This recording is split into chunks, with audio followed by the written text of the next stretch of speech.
வணக்கம் மக்களே. இன்னைக்கு நம்ம பார்க்க போற வீடியோஸ் வந்து பார்த்தீங்கன்னா, ட்விட்டர்ல நம்ம கண்ல பட்ட ஒரு சில பொலிட்டிக்கல பத்தி தான் பேச போறோம். அதே மாரி கூகுள் நிறுவனம் இருக்குல்ல, இந்த கூகுள் நிறுவனத்தோட லோகோ வந்து ஒவ்வொரு வேர்ல்டு லெவல்ல நடக்கக்கூடிய முக்கியமான நிகழ்வுகள்னா, அவங்க வந்து கூகுள் நிறுவனத்துல அந்த லோகோ வைப்பாங்க. அதுக்கேத்த மாரி சிமிலரான ஒரு விஷயம் வைப்பாங்க. இன்னைக்கு குடியரசு தினம்ன்றனால, இந்த கூகுள் நிறுவனத்துல அந்த லோகோ என்ன மாரி வச்சிருக்காங்க அப்படின்றா, அனிமல்ஸ் வச்சிருக்காங்க. இந்தியால இருக்கக்கூடிய அனிமல்ஸ் வச்சிருக்காங்க. பட் இந்த பர்ட்டிகுலர் டைமிங்ல ஏன் இத பண்றாங்க அப்படின்னா, 76வது குடியரசு தினம் அப்படின்றனால தான் இத வந்து கொஞ்சம் ஹைலைட் பண்றாங்க. என்ன ப்ரோ 76வது நாள்ல என்ன ப்ரோ ஸ்பெஷல் அப்படின்னு கேட்டீங்கன்னா, கூட்டி பார்த்தீங்கன்னா 13ன்றது வரும். ஸோ உனக்கு நல்லாவே தெரிஞ்சிருக்கணும் 13ன்றது எவ்வளோ யூனிக்கான விஷயம்னு. நமக்கு அப்படியே அடுத்த நிமிஷமே ஒரு கோலம் வந்து நியூஸ் வந்திருக்கு. அதுல என்னன்னா 13 புள்ளி கோலம் போட்டு குடியரசு தினத்த கொண்டாடிட்டு இருக்காங்க. கோலம் வச்சு. ஸோ இந்த 13 நம்ம கனெக்ட் பண்ணிட்டு இருக்காங்க. இப்ப நம்ம இந்த குடியரசு தினத்துக்கு வாழ்த்துக்கள் சொல்லிட்டு ப்ரோ நமக்கு தான் எதுவுமே நீங்க சொல்லக்கூடிய விஷயங்கள்லாம் ஆ பிறந்த நாள் இல்ல, இறந்த நாள் கிடையாது, ஒரு ஃபெஸ்டிவல் கிடையாது, ஒரு இது கிடையாது. மனிதர்களுக்கு வந்து ஒண்ணே ஒண்ணு தான். உண்மைய தெரிஞ்சுக்கிட்டு நிம்மதியா வாழ்ந்துட்டு போய் சேர வேண்டியது தானே ப்ரோ சொல்லிட்டு இருப்பீங்க. இப்ப என்ன ப்ரோ இதுக்கு ரிப்பப்ளிக் டேக்குலாம் வாழ்த்துக்கள் தெரிவிச்சுட்டு இருக்கீங்க. இப்போ உலகம் முழுக்க ஒரு 100% மக்கள். இப்ப நம்ம இந்தியால ஒரு 100% மக்கள்ல வந்து 99.9.1 அது 0% மக்களுக்கு மட்டும் தான் நாம சொல்றது புரியும். அந்த 0% இருக்க மக்கள்கிட்ட நீங்க சொல்லப் போறியா? இல்ல மிச்சம் இருக்க மேஜரான மக்களுக்கு நீ பேசப் போறியா? அப்படின்ற ஒரு விஷயம் இருக்குல்ல. சோ கூட்டத்தோட ஐக்கியம் யாருன்னு சொல்லுவாங்க. கூட்டத்துல கோவிந்தா படம்னு சொல்லுவாங்கல்ல.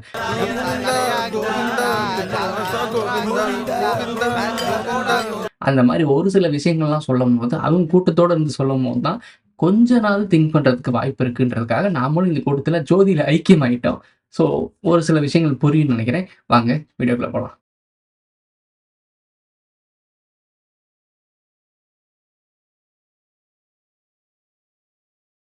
இப்ப இந்த அரசியல் நிகழ்வுகள நம்ம கனெக்ட் பண்ணும்போது என்ன தெரிஞ்சுக்கணும் அப்டின்னா, 76வது குடியரசு தினத்த இன்னைக்கு கொண்டாடிக்கிட்டு இருக்காங்க. ஸோ, அத பத்தி நம்ம டீட்டெயில்டா பேச வேண்டியது இருக்கு. என்ன ஒரு விஷயம் அப்டின்னா, குடியரசு தினம்னா என்னான்றத பேசிக்ல என்ன தெரிஞ்சுக்கணும். ஏன் பிரிட்டிஷ்காரங்க நம்ம ஆட்சி செஞ்சுட்டு இருக்கும்போது, அவங்களுக்கு ஒரு சட்ட திட்டங்கள், அவங்களுக்கு ஒரு வரைவு வச்சிருந்தாங்க. அந்த வரைவெல்லாம் கலைச்சுட்டு, இந்தியாவுக்குன்னு தனியா ஒரு அரசாங்கம், ஒரு விஷயங்கள உருவாக்குனாங்க. குடியரசு, அதாவது ஜனநாயக கடமை ஆற்றுறீங்கல்ல, ஓட்டு போடுறீங்கல்ல. ஸோ இந்த மாரி விஷயங்கள் சிஸ்டத்தலாம் உருவாக்குறாங்க. இதுக்கு தான் குடியரசு தினம்னு சொல்றாங்க. நம்மளுடைய ஜனநாயக கடமை ஆற்றுறோம்ல, ஒரு நமக்கான தலைவர்கள தேர்ந்தெடுக்கிறோம்ல, இந்த மாரி விஷயங்கள் நமக்கு நாமே அப்படின்ற திட்டத்த உருவாக்குனது நாட்கள் தான் இந்த குடியரசு தினம். இது ஆரம்பிச்ச 76 ஆண்டுகள் ஆயிருக்கு. இத தான் நம்ம கொண்டாடிக்கிட்டு இருக்கோம். ஓகேவா? அதே மாரி சுதந்திர தினம்னா என்னன்னு தெரியும். இன்னும் நெறைய தினங்கள் இருக்கு. அந்த தினங்கள பத்திலாம் பேசுறதுக்கு இது நேரம் கிடையாது. நம்ம விஷயத்துக்குள்ள போலாம். ஜனநாயகன் அப்படின்னு சொல்லிட்டு ஒரு ஃபோட்டோ ரிலீஸ் ஆயிருக்கு. இது யாரோட அப்டேட் அப்படின்னு பார்த்தீங்கன்னா, விஜய் தளபதி அவர்கள் இருக்காங்கல்ல. இப்ப தளபதின்னு தான் சொல்லணும். ஏன்னா இப்ப ஒரு நடிப்பு நாயகன். அரசியல்வாதின்னு வந்துட்டாருன்னா டிவிக்கா தலைவர்ன்னு சொல்லணும். ஆக்டர்ன்றப்ப தளபதின்னு சொல்ல வேண்டியதா இருக்கு. ஆக்டர் விஜய்ன்னு சொல்ல வேண்டியதா இருக்கு. அரசியல்ல வந்துட்டா அண்ணன்னு சொல்ல வேண்டியதா இருக்கு. அப்புறம் என்ன சொல்ல வேண்டியது இருக்கு? பொலிட்டீஷியன் சொல்ல வேண்டியது இருக்கு. அவர்களே அப்படின்றத சேர்க்க வேண்டியதா இருக்கு. ஆமா, எதுக்குங்க இந்த அவர்களே அவர்களே இவர்களே எல்லாம்? பிறப்புக்கும் எல்லா உயிருக்கும்னு ஒரு அடிப்படை கொள்கையை அறிவிச்சுட்டு அவங்க இவங்க எதுக்குங்க பிரிச்சு பார்க்கணும்? ஓகே. இதுல எந்த அவதாரம் அவர்ன்றது தெரியல. ஜனநாயகன் சொல்லிட்டு டைட்டில் அனவுன்ஸ் பண்ணியிருக்காங்க. நம்மளுடைய தளபதி 69 ஓட அப்டேட் குடுத்துருக்காங்க. இதுதான் எனக்கு தெரிஞ்சு இறுதி படம்னு நெனைக்கிறேன். நான் ஆணையிட்டால் என்ற எம்ஜிஆரின் பாடல் வரிகளோடு இந்த போஸ்டர் வெளியிடப்பட்டிருக்கிறது. விஜய் கையில் சாட்டையை சுழற்றுவது போன்ற காட்சியில் அவர் இருக்கிறார். அந்த புகைப்படத்தில் நான் ஆணையிட்டால் என்கின்ற எழுத்துகள் எழுதப்பட்டிருக்கின்றன. இந்த அப்டேட் வந்ததுல இருந்து இப்போ அங்க பாத்தீங்கன்னா, ஒரு கிரிக்கெட் மைதானத்துல என்ன பண்ணிட்டு இருக்காங்க அப்படின்னா, டிவிக்கான்னு கத்திட்டு இருக்காங்க. அங்க விளையாண்டுட்டு இருக்க ஆளு வேற நாட்டுக்காரங்க. இந்தியா நாட்டோட விளையாண்டுட்டு இருக்காங்க. கிரிக்கெட் விளையாட அங்க யார் ப்ளே பண்றாங்களோ அவங்கள பத்தி கத்துறது ஓகே. அவங்கள வந்து சேர் அப் பண்றது ஓகே. அங்க போய் இருக்கிற சம்மந்தமே டிவிக்கா கத்துறீங்க.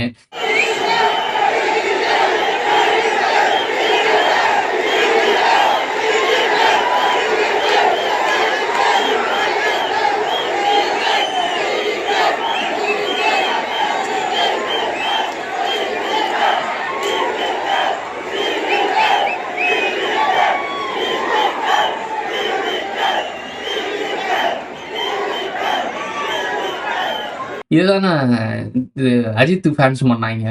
கடவுளே அஜித்தேன்னு சொல்லிட்டு சம்மந்தமே இல்லாத ஃபங்ஷன்லாம் போய் கத்தி, 2 பேரும் ஒண்ணு தான் சொல்றீங்களா?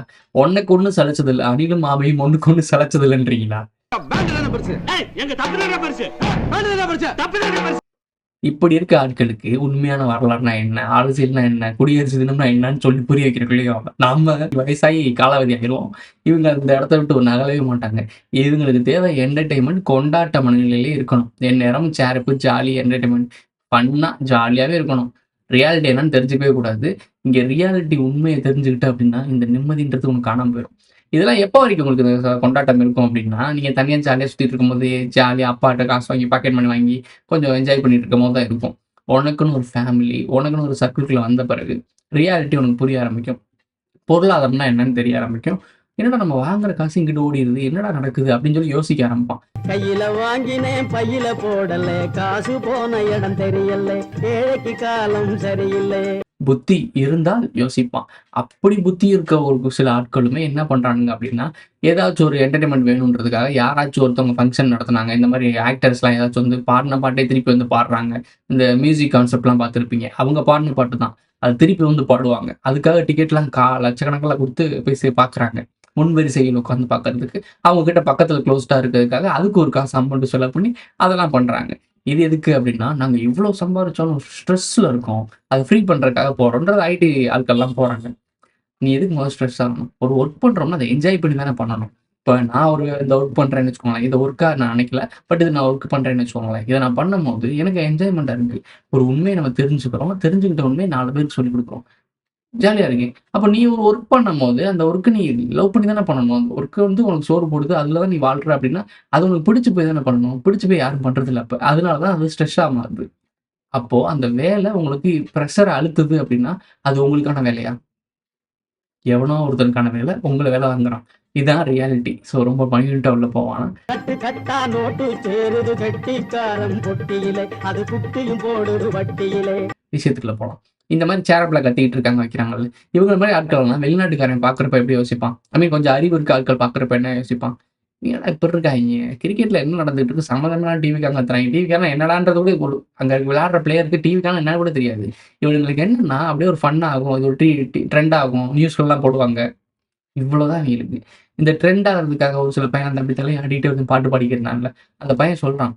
நான் ட்ரெண்ட் ஆகணும்னு ஆசைப்பட்டேன். வெறிகுண்டா எங்கேயோ நான் போராடினேன். அதனால இந்த மாரி பாட்டு போட்டு நான் ட்ரெண்ட் ஆனேன்றான். கஞ்சா போட்டுட்டு, கையில பொருள் எடுத்துட்டு, இந்த ஒரு பாட்டு ஒரு கானா பாட்டு ஒரு மாரி பாடுவாய்ங்க. இந்த நாக்க நல்லா பாட்ட ஆடிட்டே இருப்பாய்ங்க. என்னன்னே புரியாது நமக்கு. அத பார்த்தாலும் நமக்கு இரிட்டேட்டிங்கா. கடுப்பாகுதுல்ல? என்னடா இது அப்படின்ற மாரி. இந்த மாரி பண்ணா ட்ரெண்ட் ஆகணும்ன்றத பண்ணிட்டு இருக்காய்ங்க. ஸோ உளவியல யோசிச்சு பாருங்க. டிவிக தலைவர பத்தி பேசிட்டா இன்னைக்கு குடியரசு தினத்துக்கு அவரு கண்டிப்பா அரசியல்வாதி தரப்புல இருந்து ஒரு இடம்ல. அதுக்கு ஒரு போஸ்ட் போட்டிருக்காப்ல. போஸ்ட் தான் போட்டுட்டே இருப்பாப்ல. அந்த போஸ்ட்ல மேல இருக்க அந்த தலைவர்கள் எல்லாம் பாருங்களேன். சென்டர்ல இருக்காப்ல நம்முடைய ஈவேரா ராமசாமி அவர்கள். அவங்கள பார்த்தீங்கன்னா, சென்டர்ல வச்சு இவரோட கொள்கை தலைவர், எங்களுடைய தலைவர் ஒரு வழிநடல நடக்க போறோன்றாப்ல. இன்னைக்கே ஒரு நாளைக்கு விஜய் அவர்கள் நடுவுல பேட்டியில வராருன்னு வச்சுக்கோங்களேன். ஆப்போசிட்ல சீமான் மீட் பண்றாருன்னா, நேருக்கு நேரா பேசிக்கிட்டா எப்படி இருக்கும்னு யோசிச்சு பாருங்க. ஒரு டிராமா நடத்தி காட்டுவோம். தமிழ்நாட்டில் இத்தனை மொழிவழி தேசிய மக்கள் வாழ்கிற நிலத்தில் தமிழரை மட்டும் தாசி மக்கள் சூத்திரர்கள் என்று சாஸ்திரம், பார்ப்பன சாஸ்திரம் சொல்லிவிட்டது என்று பெரியார் சொல்ல காரணம் என்ன? மேடையில உங்களை தாசி மக்கள்னு சொல்லிட்டான், உங்களை வேசி மக்கள்னு சொல்லிட்டான், உங்களை சூத்திரன்னு பாப்பான்னு சொல்லிட்டான். அப்படின்னா உங்களை சொல்லல, நம்மை சொல்லிட்டான் என்று சொன்னால் நீ எங்காலு. உங்களை சொல்லிட்டாங்க, நீ யாரா? நீ யாராடே? நீ யாரா? Who are you? Who are you, Mr. Ramasamy? Who are you? Who are you? எங்க சாஸ்திரத்தில் தமிழர்கள் தாசி மக்கள், சூத்திரத்தில் சூத்திரர்கள் என்று எழுது. அவன் சாஸ்திரத்தில் மூத்திரத்தை பேஞ்சு நான் 3000 ஆண்டுகள் ஆயிடுச்சு. நீ எவ்வளவு சொல்லுவேன்? என்ன சொல்ல? எப்படி சொல்ல? நீ எப்படி சொல்ல?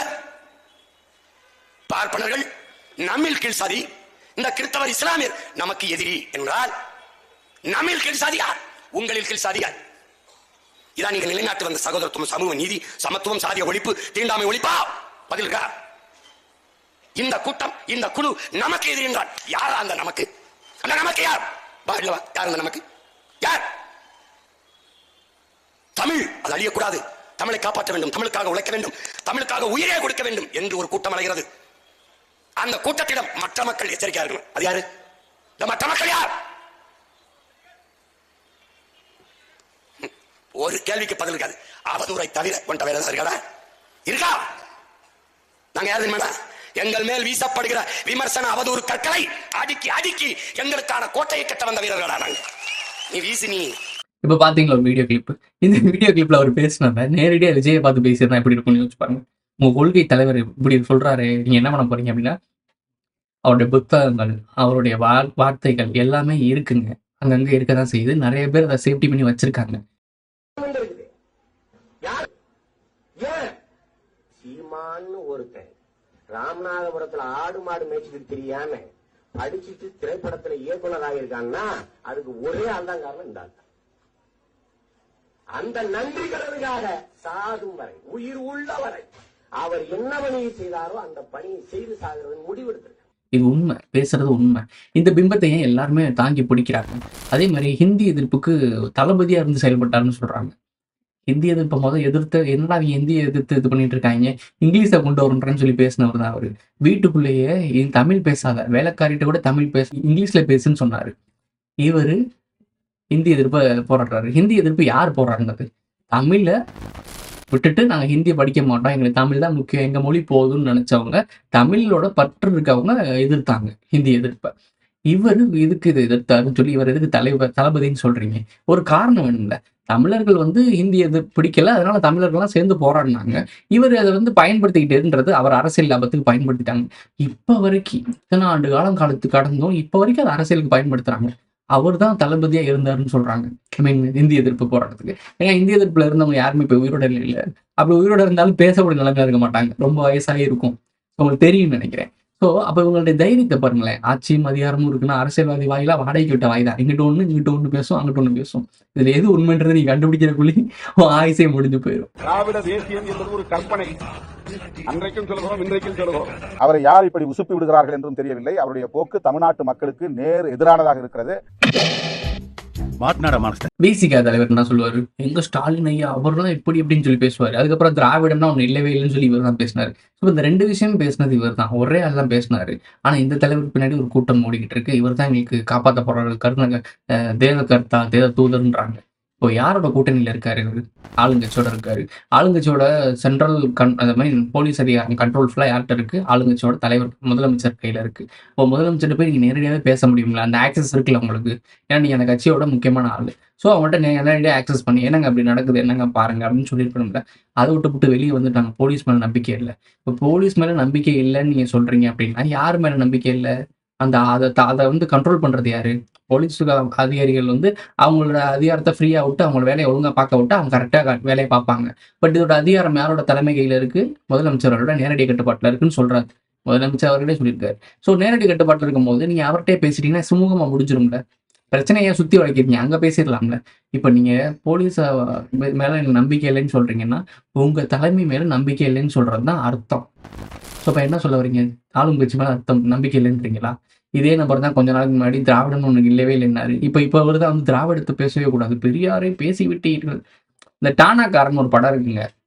இந்த படத்துல ஒரு போலீஸ் அதிகாரி இருப்பாப்புல. அவர் ரொம்ப ஸ்ட்ரிக்டாகவும் ரூடாகவும் ஒரு மாதிரி பிடிக்கவே பிடிக்காத ஒரு கேரக்டர். அந்த கேரக்டருக்கு எதிராக நிறைய பேர் செயல்படுவாங்க. நம்ம மாதிரி ஆட்கள், தமிழ் தேசியவாதிகள்னு வச்சுக்கோங்க, அந்த மாதிரி செயல்படுவாங்க. கடைசி கிளைமேக்ஸ்ல ஒருத்தர் பேசுவாப்புல, ஒரு போலீஸ் அதிகாரி பேசுவாரு. அவர் ஜஸ்ட் ஒரு நபர் கிடையாது, அவருடைய எங்களை அடையாளம்.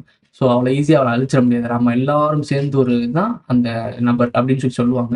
ஏதோ அதிகாரிகள் தப்பு செய்யறாங்க, நிர்வாகம் சரியில்லைங்கிறதுக்காக நான் உங்களை திட்டிருக்கலாம். அதுக்காக ஈஸ்வரமூர்த்தி தோத்துட்டாரு நான் அனௌன்ஸ் பண்ணுவேன்னு நீங்க எப்படி நம்புனீங்க? ஈஸ்வரமூர்த்தி என் பையனும் நின்று அதுல என் பையனே வின் பண்ணிருந்தாலும் நான் ஈஸ்வரமூர்த்தி தான் ஜெயிக்க வைப்பேன். ஏன்னா ஈஸ்வரமூர்த்திங்கிறது ஒரு ஆள் இல்ல, he is part of the system. நாங்க எல்லாம் சேர்ந்ததுதான் ஈஸ்வரமூர்த்தி. அதுல நீயும் ஒரு ஆள். புரிஞ்சுதா? அதுதான் இப்ப நீங்க சொல்லக்கூடிய இந்த ஈவேரான்றவர். ஈவேரான்றதுக்காகலாம் பெரியாருக்காகவோ ஈவேராக்காகவோ இவங்க போராடல, இவங்க முட்டு கொடுத்து நிப்பாட்டல. அது ஒரு கம்பெனி. ஒரு கம்பெனில லேபர் மேனேஜர் இந்த மாதிரிலாம் இருப்பாங்கல்ல. இப்ப ஒரு கம்பெனியே மூடிட்டாங்கன்னா அந்த லேபருக்கு மேனேஜர்லாம் எங்க போவாங்க? ஸோ அந்த மாதிரி ஒரு விஷயம் வச்சுக்கோங்களேன். அதனாலதான் அந்த கம்பெனியை மூட விடாம பாத்துக்கிறாங்க. ஆனா அந்த கம்பெனியே ஒரு போலியான கம்பெனி. இந்த சீட்டு கம்பெனின்னு திடீர்னு காலி பண்ணிட்டு ஓடி வாயிடும். ஸோ அந்த மாதிரி ஒரு கம்பெனி ஞாபகம் வச்சுக்கோ. ரொம்ப முக்கியமான விஷயம். சீட்டு கம்பெனின்னு சொன்னோன்னே நம்மளுக்கு இந்த ரம்மியோட விஷயத்தினால ஒருத்தர் இறந்துருக்காப்ல. ரம்மி கேம் விளாண்டு காசு இழந்து கடனாளியா மாதிரி இருக்காரு. ஆன்லைன்ல இவனுங்களே எளிமையா கடன் தரன்றாங்க. அந்த கடனை வாங்கிட்டீங்கன்னா திருப்பி கொடுக்கலாம். உங்க போட்டோ, உங்க ஃபோன் நம்பர், உங்க ஃபோன் கான்டாக்ட் லிஸ்ட்ல இருக்க எல்லாரோட வீட்டுக்கும் மெசேஜ் போகும். உங்க தேடன்னு சொல்லி போகும். பேங்க்ல கடன் வாங்கினா வீட்டு வாசல்ல இந்த பேங்க் வீட்டு கடன் வாங்கின கடன் மூலமா கட்டப்பட்ட வீடுன்னு சொல்லி எழுதிட்டு போறாங்க. ஸோ இவ்வளவு கொடுமை இருக்குங்க. இந்த ரம்மின்றது ஒரு சூதாட்டம் தானே.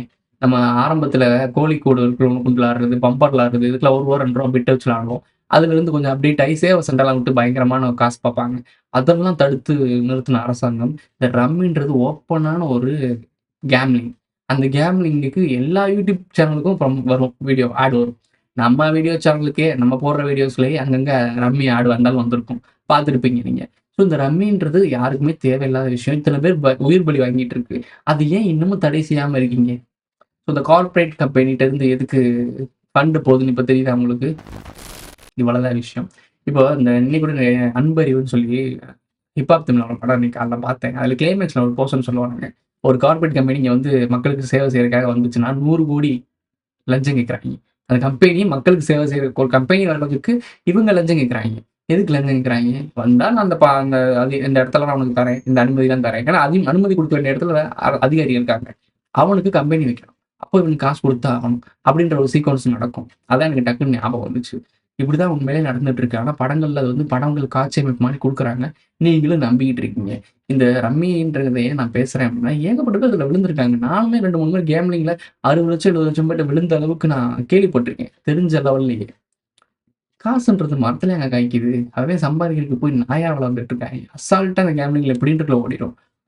இது வந்து ஒரு இது மாதிரி சகுனி இருக்காப்புல இல்ல, சகுனி உருட்டி நம்மள பாண்டவர்களை ஒழிச்சு முடிச்சு விட்டாப்புல இல்ல, அந்த மாதிரி ஒரு ஆளுங்க இவங்க. கொஞ்சம் கவனமா இருங்க சூதாட்டத்துலலாம். யாரும் அதுக்குள்ள அந்த பக்கம் திரும்பி பார்க்காதீங்க. கடைசி அந்த டங்ஸ்டன்னையும் திருச்செந்தூர் முருகன் கோயில், ஒரு ரீசெண்டா முருகன் கோயில் வந்து ஒரு சிலை வந்து வச்சாங்கன்னு சொல்றாங்க.